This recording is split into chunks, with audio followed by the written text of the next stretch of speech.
Welcome to the spark that lights the night. Nooka's here with vibes that fly so high.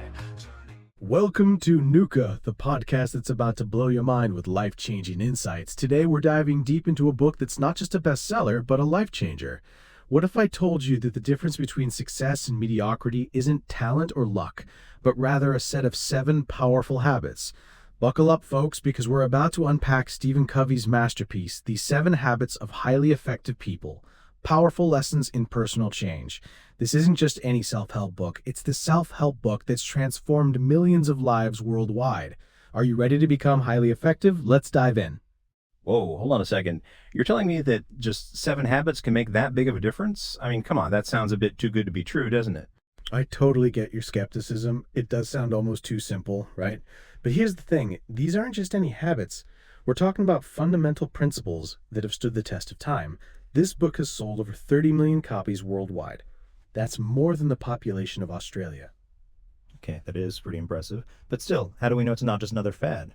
Great question. Let me share a quick story that might help put things in perspective. I once knew this Silicon Valley executive, let's call her Sarah. She was the epitome of burnout, working 80-hour weeks, constantly stressed, her personal life in shambles. She stumbled upon Covey's book and decided to give it a shot. And let me guess, it magically solved all her problems overnight? Ha! If only it were that easy. No, it wasn't an overnight transformation. But over the course of a year, Sarah completely turned her life around. She learned to prioritize, to focus on what truly mattered. She rebuilt her relationships, found time for her passions, and even got promoted at work while working fewer hours. Wow, that's actually pretty incredible. But how exactly do these habits help her do all that? Well, that's what we're here to explore today. You see, Covey's book isn't about quick fixes or life hacks. It's about a fundamental shift in how we approach our lives and our work.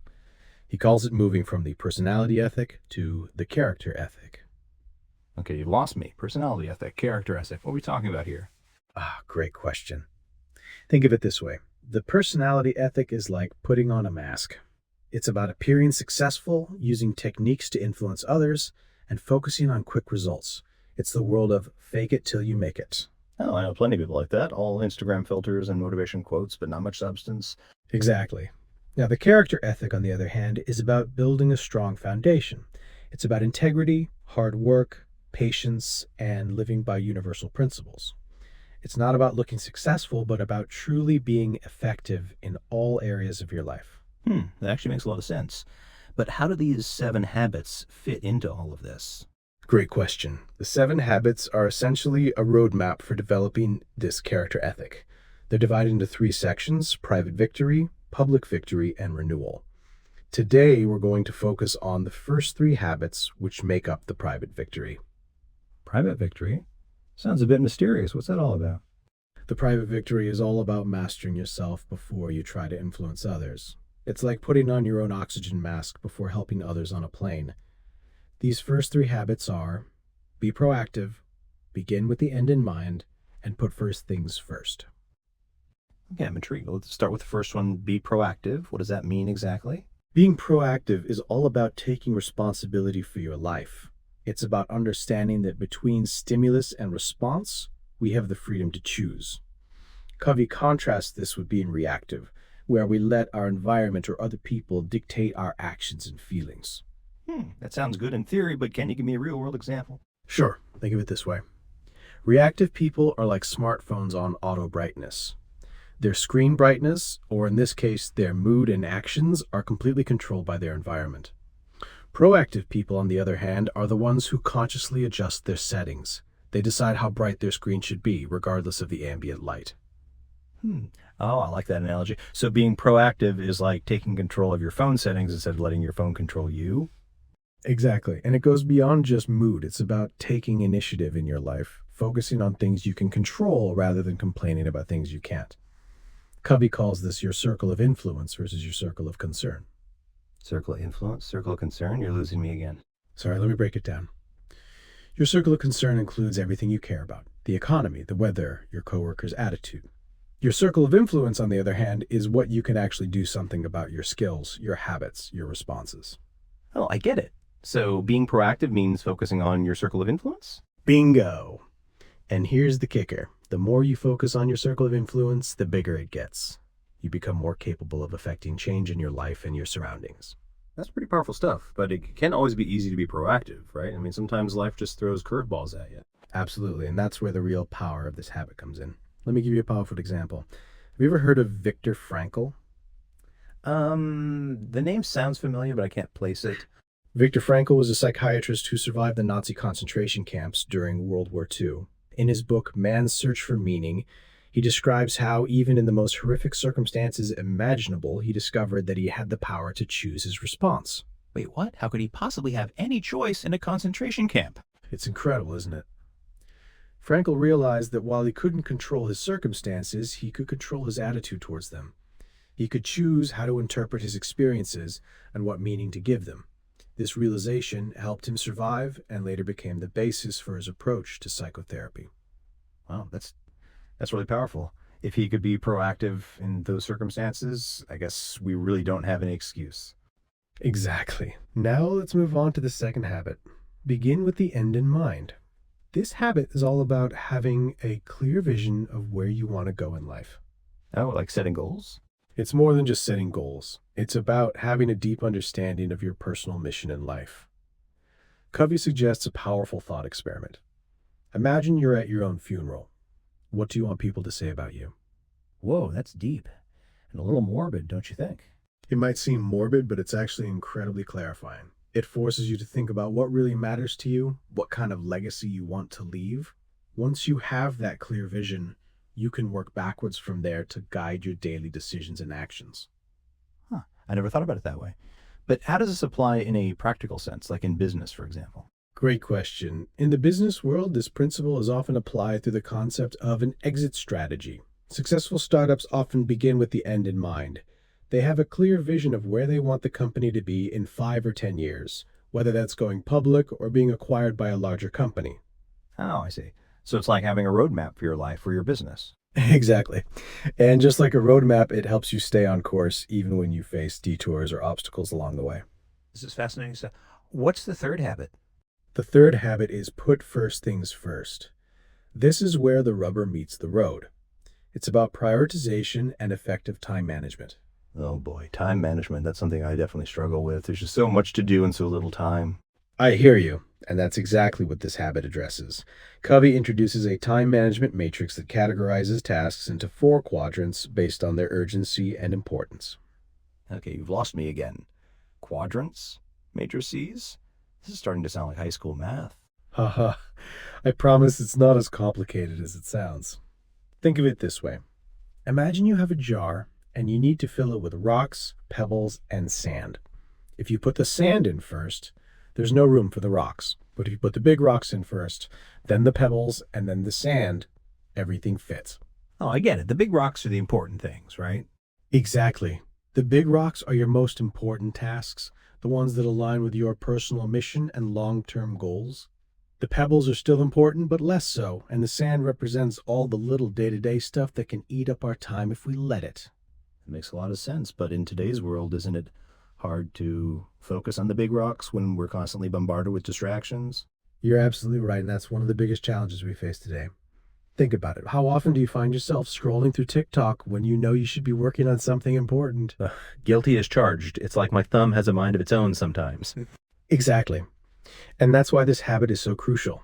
It's about consciously choosing to prioritize what's truly important, even when it's not urgent. It's about saying no to the sand so you have room for the rocks. And I can see how these habits could really make a difference, but it sounds like it takes a lot of discipline and self-awareness to implement them. You're absolutely right. It does take effort, but that's where the power lies. These aren't quick fixes or life hacks. They're fundamental principles that, when applied consistently, can lead to profound changes in your life. This is all really fascinating stuff. I feel like we've only scratched the surface, though. What about the other 4 habits? You're right. We have only scratched the surface. The next 3 habits focus on what Covey calls the public victory, how we interact with others. And the final habit is all about continuous renewal and growth. But I think we'll have to save those for our next episode. There's just so much to unpack here. Oh man, don't leave me hanging. I'm really curious about these public victory habits now. Well, I'll give you a little teaser. The next habit is think win. And it's all about seeking mutually beneficial solutions in all your interactions. But you'll have to tune in next time for the full explanation. All right. I guess I can wait. This has been really eye-opening, though. I'm definitely going to start thinking about how I can be more proactive and prioritize my big rocks. That's great to hear. And here's a challenge for all our listeners out there. Pick one of these first 3 habits and focus on implementing it in your life for the next 21 days. See what changes you notice. And hey, share your experiences with us on social media using hashtag Nooka7habits. We'd love to hear how these principles are impacting your lives. Ooh, I like that challenge. I think I'm going to start with being more proactive. No more auto brightness for me. That's the spirit. Remember, folks, the journey to becoming highly effective starts with small, consistent steps. We'll be back next time to dive into the remaining habits. Until then, keep being proactive, begin with the end in mind, and always put first things first. Thanks for tuning in, everyone. This is Nooka signing off. Welcome back, everyone. Last time, we dove deep into the first 3 habits of highly effective people. Today, we're going to explore the remaining 4 habits that Stephen Covey outlines in his groundbreaking book. Are you ready to take your effectiveness to the next level? Oh, I'm so ready. I've been thinking about those first 3 habits nonstop since our last episode, but I'm really curious about these public victory habits you mentioned. What's that all about? I'm glad you asked. The public victory is all about how we interact with others. It's based on the principle that true success isn't just about personal achievement, but also about building strong, mutually beneficial relationships.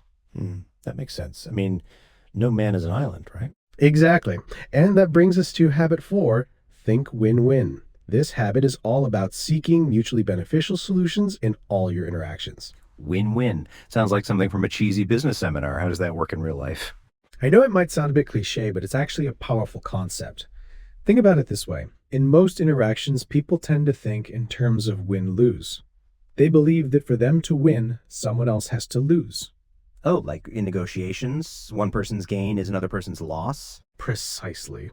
But Covey argues that this mindset is limiting and ultimately destructive. Instead, he suggests we should always look for solutions where both parties benefit. That sounds nice in theory, but is it really possible in the cutthroat world we live in? It's a great question. Let me give you a real-world example. Have you heard about how Netflix built its streaming empire? By creating great original content? That's part of it, but there's more to the story. In the early days of streaming, Netflix faced a huge challenge. They needed content from major studios, but these studios were wary of this new technology that could potentially cannibalize their existing business models. Yeah, I remember hearing about that. So how do they solve it? They created a win-win solution. Netflix offered the studios a share of the streaming revenue, plus valuable data on viewing habits. This gave the studios a new revenue stream and insights into audience preferences, while Netflix got the content it needed to grow its platform. Wow, that's pretty clever. So both Netflix and the studios benefited. Exactly. And look at where Netflix is now. By consistently seeking win-win solutions, they've built an empire worth billions. It's amazing. But surely it can't always be that easy to find a win-win, right? You're absolutely right. Sometimes, despite our best efforts, we can't find a win-win solution. In those cases, Covey suggests we should be willing to walk away with a no deal rather than settling for a win-lose or lose-win situation. That takes a lot of courage and integrity.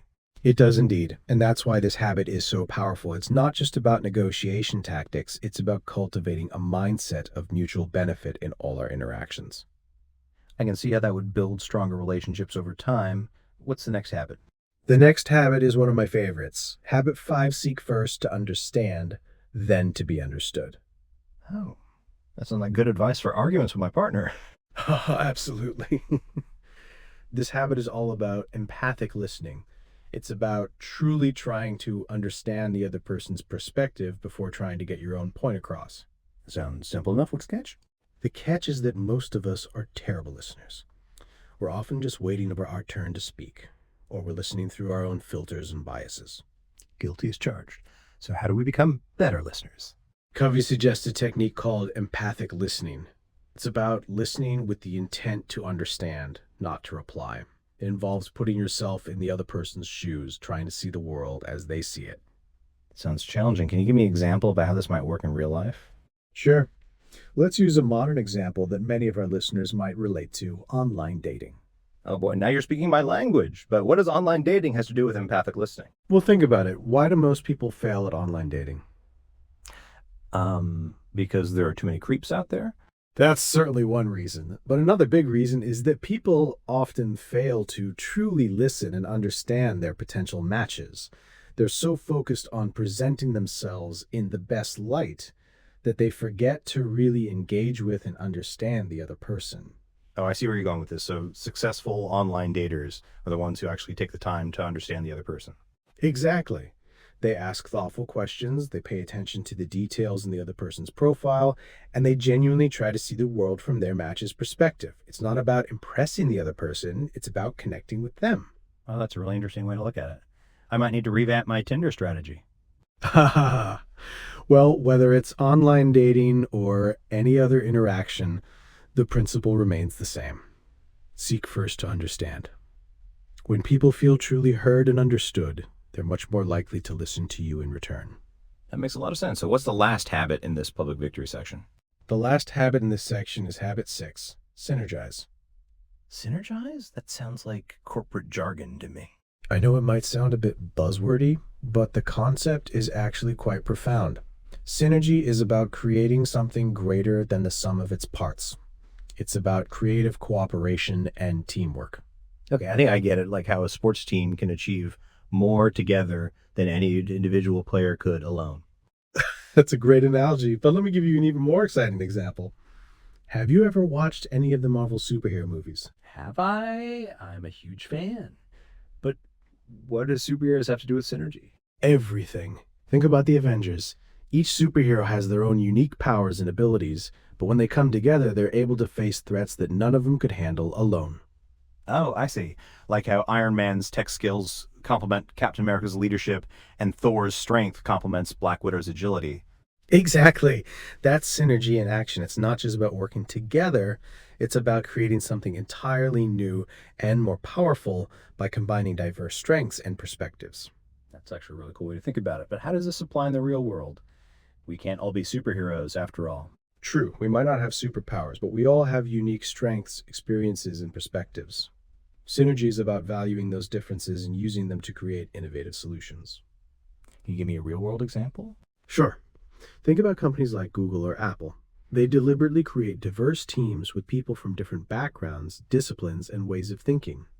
When these diverse minds come together, they're able to create innovative products and solutions that no individual could have come up with alone.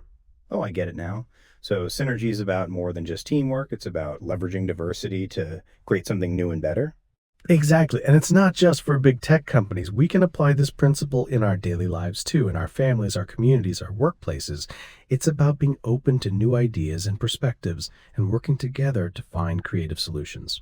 This is all really fascinating stuff, but we're still missing one habit, right? The renewal one you mentioned last time. Yes. The final habit. Habit 7, sharpen the saw. This habit is all about continuous renewal and improvement. Sharpen the saw? What does that mean exactly? Well, imagine you're a lumberjack. I'm more of a city person, but okay. Bear with me here. Imagine you're a lumberjack and you have to cut down a huge forest. You start sawing away, but after a while, your saw gets dull. Now you have two choices. Keep sawing with a dull blade, or take a break to sharpen your saw. Well, obviously you want to sharpen the saw, right? Exactly, but in real life, many of us keep sawing away at our work and our lives without taking the time to sharpen our saw to renew and improve ourselves. I see. So this habit is about self-improvement? Yes, but it's about balanced self-renewal. Covey talks about 4 dimensions of renewal: physical, social/emotional, mental, and spiritual. Wow, that sounds like a lot to keep track of. How do you balance all of that? It can seem overwhelming, but it's about finding activities that renew you in each of these areas. For example, exercise for physical renewal, meaningful relationships for social/emotional renewal, learning and reading for mental renewal, and meditation or reflection for spiritual renewal. That reminds me of something. Doesn't Joe Rogan talk a lot about his daily routine and how it keeps him balanced? That's a great observation. Joe Rogan is actually a perfect example of someone who sharpens the saw regularly. He has a rigorous physical routine with exercise and martial arts. He constantly learns through his podcast conversations, he nurtures his creativity through comedy, and he explores spiritual and philosophical ideas through practices like sensory deprivation tanks. Oh yeah, I remember him talking about those float tanks. So he's basically covering all 4 dimensions of renewal that Covey talks about. Exactly. And that's why he's able to maintain such a high level of productivity and creativity across multiple fields. He's constantly renewing and improving himself. That's really inspiring. But it also sounds like a lot of work. How can average people incorporate this habit into their lives? It doesn't have to be as intense as Joe Rogan's routine. The key is to find small, consistent ways to renew yourself in each dimension. Maybe it's a 30-minute walk every day for physical renewal, a weekly call with a close friend for social/emotional renewal, reading a book for 15 minutes before bed for mental renewal, and 5 minutes of meditation in the morning for spiritual renewal. Doesn't sound too bad when you put it that way. I could probably manage that. Absolutely. And the beauty of this habit is that it reinforces all the other habits. When you're consistently renewing yourself, you have more energy and capacity to be proactive, to focus on your goals, to seek win-win solutions, and to practice empathic listening. Wow, it's amazing how all these habits tie together. It's like synergy. Exactly, you're getting it now.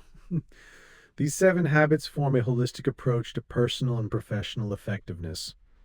They're not just isolated techniques, but an integrated framework for living. This has been mind-blowing. I feel like I have so much to think about and apply in my own life. That's great to hear. And that brings us to our challenge for our listeners. Last time, we challenged you to focus on one of the first 3 habits. This time, we want you to think about how you can sharpen your saw. Ooh, I like this. What exactly should they do? Here's the challenge. For the next week, try to incorporate one small renewal activity in each of the 4 dimensions we discussed: physical, social/emotional, mental, and spiritual. It doesn't have to be big. Even 5 minutes a day in each area can make a difference. That sounds doable. And let me guess, you want them to share their experiences on social media? You know it. Share your saw sharpening activities with us using hashtag Nooka Sharpen the Saw. We'd love to hear how you're renewing yourselves and what differences you're noticing. It's been such an enlightening conversation. I feel like I've learned so much about how to be more effective in my life and my relationships. I'm so glad to hear that.